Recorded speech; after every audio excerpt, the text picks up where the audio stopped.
Okay, in this video, I'm going to talk to you about how to solve complex inequalities.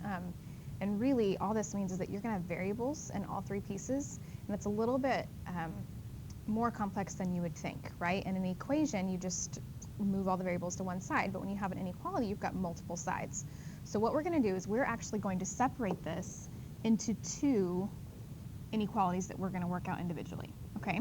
So the first one will just be the first, really the first 2/3 of the compound inequality, okay? So all I've done is I've rewritten it but cut off the 3p. Now I can solve this pretty simply, right? This is just variables on both sides. I'm going to add 10, subtract p. I'm doing 2 steps in one here. So 4p is less than 16. Divide by 4. I know p has to be less than 4. Okay, I've determined one constraint on my variable. P has to be less than 4. Okay, but let's figure out the other one. You're going to take the latter 2/3 of the inequality and solve that as well.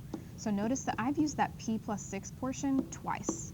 I used it to figure out the first constraint right here, and I'm using it again right here to figure out the second constraint. So again, variables on both sides. So 6 is less than 2p. Divide by 2. 3 has to be less than p. Okay, so I have now my two constraints on p. I know that it has to be less than 4, and it needs to be greater than 3. Remember that you can always rewrite them so that the p comes first if you'd like to.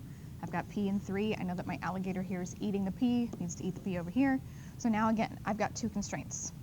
Less than 4, greater than 3, right? Well, that's pretty easy to combine into one, right? Variable goes in the middle. I know that I always write it from least to greatest, okay? So my smaller number here is 3. My greater number here is 4. Well, let's go back and double check. P is supposed to be greater than. Okay, good, fill that in. P is greater than 3. Over here, P is supposed to be less than 4. Fill that in, very good. And you'll notice that just like my last video, both of my alligator mouths are opening to the right. So P has to be in between 3 and 4. Fancy way of saying it, 3 is less than P is less than 4. Okay, we graph. I'm just going to split these apart so it's easier to see. I know there's not really that many ticks in between 3 and 4.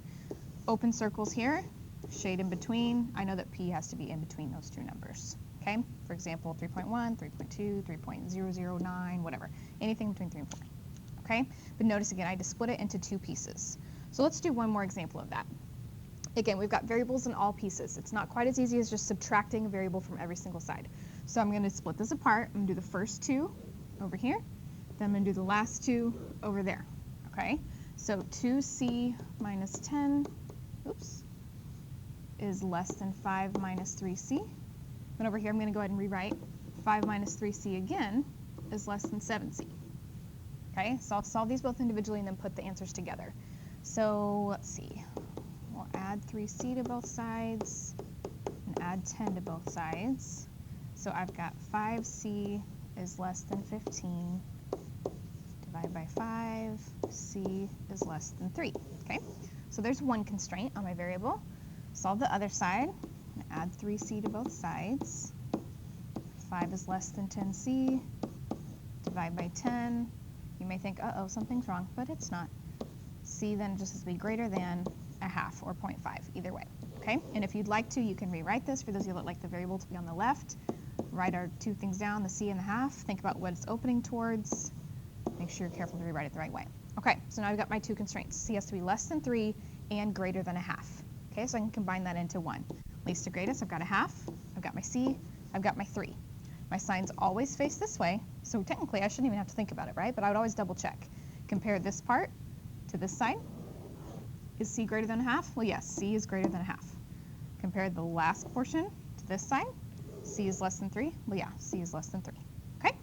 So there is our final answer. And you could graph it. I haven't yet, but you could.